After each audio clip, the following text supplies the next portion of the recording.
APC की जगह भारतीय साक्षी अधिनियम लागू होने के बाद भी लगभग 1.25 साल हो गया, फिर भी लोगों में इसकी मुख्य प्रावधान है, जो इम्पोर्टेंट प्रोविजन कहते हैं, मुख्य प्रावधान के बारे में ज्यादा जानकारी नहीं है, अवेयरनेस नहीं है।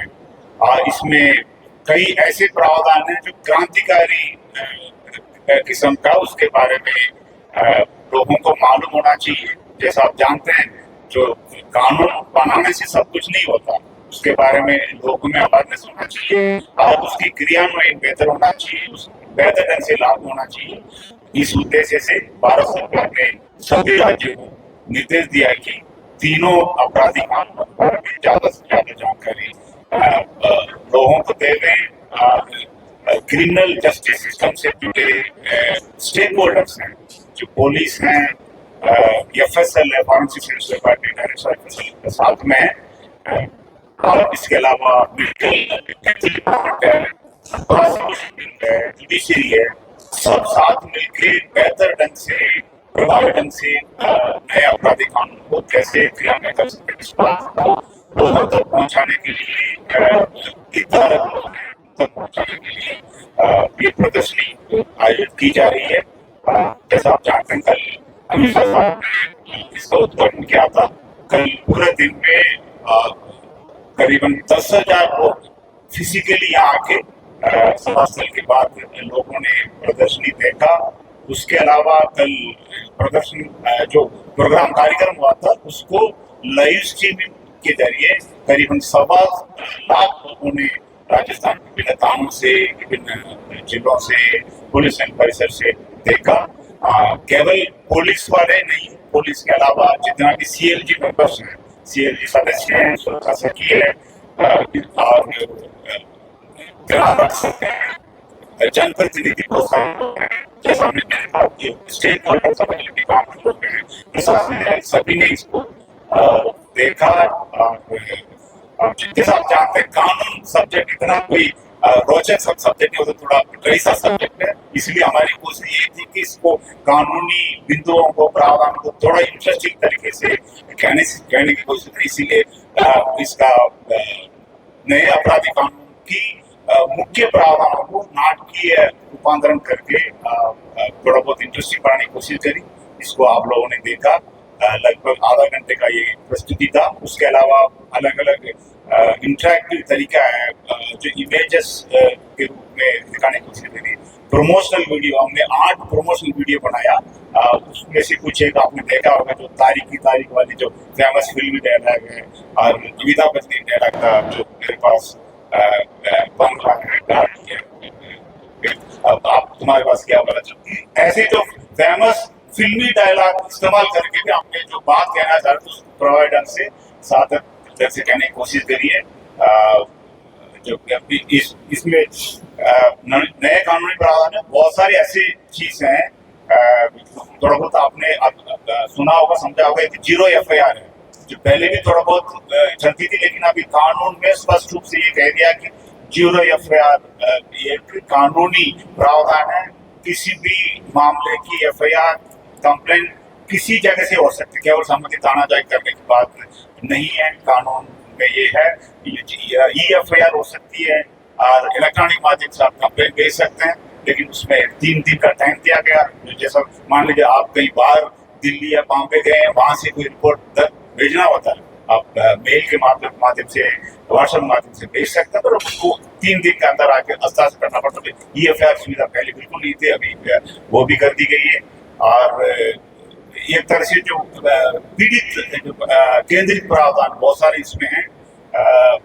कानून के अनुसार अभी किसी भी मामले में 90 दिन के अंदर हर एक परिवादी को, पीड़ित को 90 दिन के अंदर प्रगति के बारे में लिखित अवगत करना जरूरी हो गया। पहले ये अनिवार्यता नहीं था कानून में। अभी कोई भी FIR दर्ज होते 90 दिन के अंदर हम लोगों को ऐसा निस्तारण करके बताना होता, या निस्तारण नहीं हो पाता, अनुसार बंधित रहता, उसको उसकी प्रगति के बारे में संबंधित परिवादी पीड़ित को बताना होता। ऐसा बहुत सारे प्रावधान है। जो साक्ष्य के बारे में आप सुना होगा, पुलिस जो भी जब्ती या तलाशी की कार्रवाई करती, उसको अनिवार्य रूप से ऑडियो विजुअल रिकॉर्डिंग करके जो रखना होता है, कंसर्न कोर्ट को इसकी प्रति भेजना होता है। पारदर्शिता ज्यादा लाने के लिए ई साक्षी जैसा जो प्रावधान किया गया और मुलजिम के खिलाफ कार्रवाई करने में क्रिमिनल संगठित क्राइम हो रहा है, ऑर्गेनाइज क्राइम है, उसके लिए पहले आईपीसी में कोई प्रावधान नहीं था। अभी संगठित अपराध के लिए अलग से प्रावधान है 111 112, उसके तहत सख्त कार्रवाई संगठित अपराधियों के खिलाफ, पेशेवर अपराधियों के खिलाफ हो सकती है। साथ साथ क्राइम से अर्जित संपत्ति के खिलाफ पहले कार्रवाई करने के हमारे पास कानूनी अड़चन थी, मतलब इतना मजबूत कानूनी प्रावधान नहीं था। अभी बीएनएसएस जो नए सीआरपीसी है, भारतीय न्याय जो संहिता के तहत क्राइम से अर्जित या क्राइम किया है जो संपत्ति अर्जित की जाती है, संपत्ति का या कोई भी मटेरियल उसकी उसकी जब्ती विस्तारक कानूनी प्रावधान तहत हो सकता है। ऐसे में लगातार कह सकता हूँ, जब एक साथ इतना कहना कि नहीं है, तो आपको थोड़ा बहुत देखा होगा, ऐसे बहुत प्रावधान है, इसके बारे में लोगों तक पहुंचाने की कोशिश के क्रम में ही ये जो प्रदर्शन आयोजित की जा रही है, जो आप लोगों के माध्यम से हम कमेटी और राजस्थान पुलिस से निवेदन करेंगे कि आप लोग जो ज्यादा से ज्यादा आकर प्रदर्शन को देखें, प्रदर्शन के मार्फत नए कानून में जो भी प्रावधान, मुख्य प्रावधान के बारे में जानने की कोशिश करें।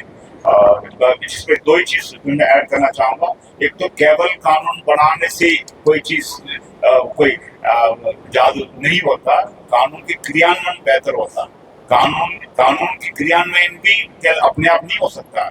जो सिस्टम में जो लोग हैं, स्टेक होल्डर्स जैसे हम लोग करें, पुलिस हुआ, जुडिशरी है, एफएसएल है, ये काम करने की कोशिश करेंगे। बराबर की जागरूकता लोगों में होना चाहिए, पीड़ितों में होना चाहिए, परिवादी में होना चाहिए कि आप जो पत्रकार जो आप साथी हैं, इसकी जागरूकता आप फैलाएंगे और बराबर की जो दबाव है, ये जागरूकता आपसे आएगा तो दोनों साइड मिलके उसको क्रियान्वयन करने की जिम्मेदारी निभाने वाले लोग, और जो आपकी तरफ से आएगा तो मैं समझ रहा हूँ इसमें जो भी जो बेहतर प्रावधान है उसकी क्रियान्वयन प्रभावी ढंग से हो सकता है। इसलिए जो हमारी कोशिश ये है कि निवेदन भी है कि लोगों से, आम लोग हैं, कानून के बारे में इंटरेस्ट रखने वाले लोग हैं, जैसे हर कोई आदमी की काम कभी भी काम पड़ सकता है, लोग ज्यादा से ज्यादा संख्या मांगकर प्रदर्शन को देख के प्रावधान को समझे और इसके लाभ उठाने की कोशिश करें।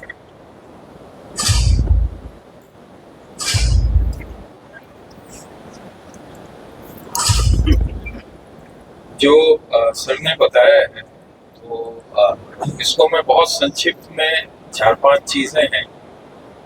जैसा कल आपने देखा होगा, गृह मंत्री महोदय ने कहा है कि ये क्रांतिकारी बदलाव हुए हमारे कानून व्यवस्था में।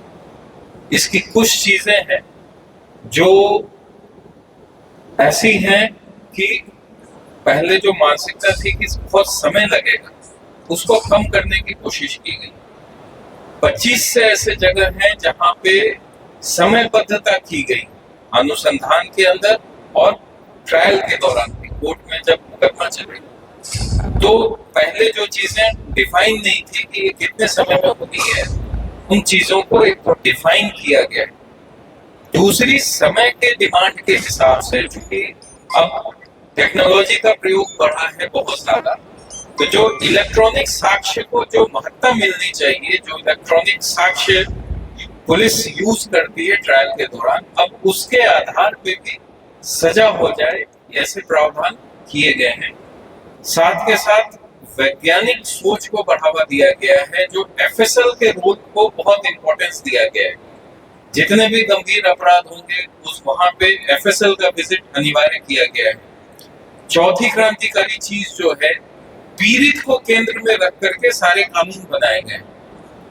जो पुराने कानून थे, आपको ध्यान होगा, उसका उद्देश्य अलग था। उसका उद्देश्य शासन को कायम रखना था, ब्रिटिश शासन। अभी जो नए कानून के केंद्र में पीड़ित व्यक्ति है, उसको समय पे सूचना मिले, उसके क्या चीज हो रहे हैं, उसको समयबद्ध न्याय मिले, उसको सुरक्षा मिले। इस नए कानून में विटनेस प्रोटेक्शन की बात की गई है। उसको ट्रायल के दौरान भी एक उसको पता रहे कि समयबद्ध न्याय मुझे मिलेगा। हर स्टेज पे कोशिश की गई है कि पीड़ित को ध्यान में रख करके ये किया गया है। साथ के साथ इसमें पुनर्वास को भी महत्ता दी गई है।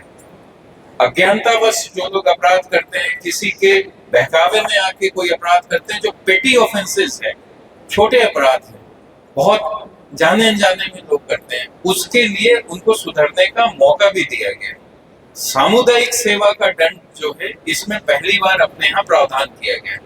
आपने देखा होगा, हमने उसको प्रदर्शित भी किया है कोटा में, भीलवाड़ा में, अन्य जगह भी। छोटे अपराध जैसे शराब पी के कहीं कोई उत्पात मचा रहा है, तो उसको एक दिन ये से सजा दी गई कि वो अस्पताल में जाके रोगियों की तीमारदारी करे। इस तरह से उसको गलती का एहसास भी हो और वो खुद को बड़ा अपराधी मान करके फिर उसके जंजाल में नहीं फंसे। ये व्यवस्था भी इसमें सुधरने का मौका भी दिया गया। तो कोशिश ये है कि न्याय भी हो और दंड भी प्रभावी किया है। दंड इस तरीके से प्रभावी किया गया है कि जो आज की चुनौतियां हैं, चाहे संगठित अपराध है, आतंकवाद है, इस तरह की जो चीजें हैं, इसको स्पष्ट रूप से इसमें परिभाषित किया गया है। जो पुलिस लाचारी महसूस करती थी, कोई विदेश में बैठ करके अपराध इंडिया में करवा रहा है, उसके खिलाफ भी हमारे कानून में कार्रवाई हो, इसकी सजा भी की गई। और जो एक बड़े संगठित अपराधियों के द्वारा नया ट्रेंड काम में दिया जा रहा था कि नाबालिगों को अपराध में यूज करना, तो नाबालिग तो जो मिसगाइडेड होता था उसके खिलाफ तो प्रकरण दर्ज होता था और मुकदमा भी चलता था। बट यदि अब कोई अपराधी पर्दे के पीछे रह के नाबालिग से अपराध कराता है, तो वही सजा अपराध करवाने वाले को भी मिलेगी। ऐसे अनेक बदलाव हैं जो इन कानूनों को समय के हिसाब से प्रासंगिक बनाते हैं, समय के हिसाब से प्रोग्रेसिव बनाते हैं। और आप लोगों को यहाँ आमंत्रित करने का उद्देश्य यही था कि अभी भी चूंकि अब 1.25 साल हुए हैं, इनका क्रियान्वयन किस तरीके से हो रहा है, हमने वो भी दिखाने की कोशिश की। ज्यादा से ज्यादा लोगों तक इस प्रदर्शनी के की जानकारी भी पहुंचे, व्यक्तिशः लोग आकर के देखें, मीडिया के through, mass media, social media, इनके थ्रू ये बात ज्यादा से ज्यादा लोगों तक पहुंचे कि जो बदलाव हुए हैं वो उनके हित में हुए हैं। और इससे जागरूकता से आप अपने अधिकारों के प्रति भी जागरूक होते हैं। तो एक उद्देश्य ये भी है कि जिस जनता के लिए ये कानून लाए गए हैं, उस जनता तक ये बात पहुंचे कि सरकार ने किस संवेदनशीलता के साथ ये बदलाव किए हैं। तो आपसे आग्रह है कि कृपया इसका अधिकतम प्रचार प्रसार भी करें और अपने समाज बंधु, भाई, पड़ोस, व्यक्तिगत कैपेसिटी में भी आप इस बात को पहुंचाएं। और इसके लिए आप सभी समय निकाल करके यहाँ आए और पूरा समय दिया आप लोगों ने। आप लोगों का बहुत बहुत आभार। आपने देखा होगा एक पूरी राजस्थान पुलिस की टीम इसमें लगी हुई है, डीजी साहब के नेतृत्व में, जिसमें बहुत सारे ऑफिसर्स, आपको कुछ चेहरे यहाँ दिखेंगे, इससे कई ज्यादा चेहरे ऐसे हैं जो जिन्होंने टीम में पर्दे के पीछे रह करके काम किया है। तो इसलिए एक पूरा एक टीम वर्क है जो हमने इस प्रदर्शनी के माध्यम से आपके सामने रखने की कोशिश की है। धन्यवाद।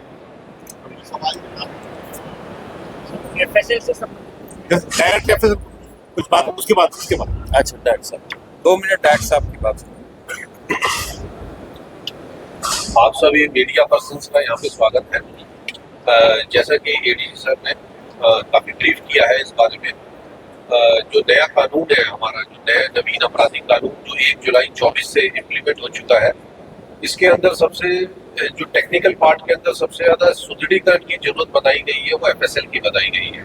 और इसी क्रम में पिछले 1 साल में एफएसएल के सुदृढ़ीकरण की तरफ हम काफी आगे बढ़े हैं, जिसका एक पहला परिणाम कल आप लोगों ने देखा होगा। हमने एक अति आधुनिक मोबाइल फॉरेंसिक वाहन, 56 मोबाइल फॉरेंसिक वाहन, जिनका की शुभारंभ कल कराया है। ये जिलों में जाएंगे और जो हमारा नवीन आपराधिक कानून की धारा 176(3) BNSS है, जिसके अंदर 7 साल से ज्यादा है जो भी क्राइम है उसमें फॉरेंसिक जांच अनिवार्य है, उसके पालना में, उसके परिप्रेक्ष्य में अति आधुनिक उपकरणों से और किट से ये सुसज्जित होकर घटना स्थल से सटीक वैज्ञानिक जो हमारे साक्ष्य है उनका संग्रहण करेंगे। और इससे जो नवीन कानून की जो धारणा है कि जो पीड़ित है उसको न्याय मिले, जिसके अंदर वैज्ञानिक साक्ष्यों का सबसे अहम रोल है, उसका पालना हो सकेगी और उसका हम ज़्यादा से ज़्यादा उपयोग कर पाएंगे। और इसी दिशा में एफएसएल का मोबाइल फॉरेंसिक वाहन के अलावा, मोबाइल यूनिट्स के अलावा सुदृढ़ीकरण अलग तरीके से भी किया जा रहा है, नवीन उपकरणों के साथ, मैन पावर के साथ, जिससे कि जो रिपोर्ट्स हैं, एफएसएल की रिपोर्ट्स हैं, वो और अधिक त्वरित रूप से पहुंचे। ये भी नवीन कानून की अवधारणा में है कि समय पे रिपोर्ट पहुंचा करे कोर्ट्स के अंदर। जितना जल्दी रिपोर्ट पहुंचेगी, जितने जल्दी फैसला होगा, न्याय के अंदर जो लोगों का विश्वास है वो उतना ज्यादा होगा। और मुझे पूर्ण आशा है कि हम लोग इसी तरफ बढ़ते हुए और जो हमारा जो नवीन कानून है इसका पूरा अनुपालना कर पाएंगे। धन्यवाद।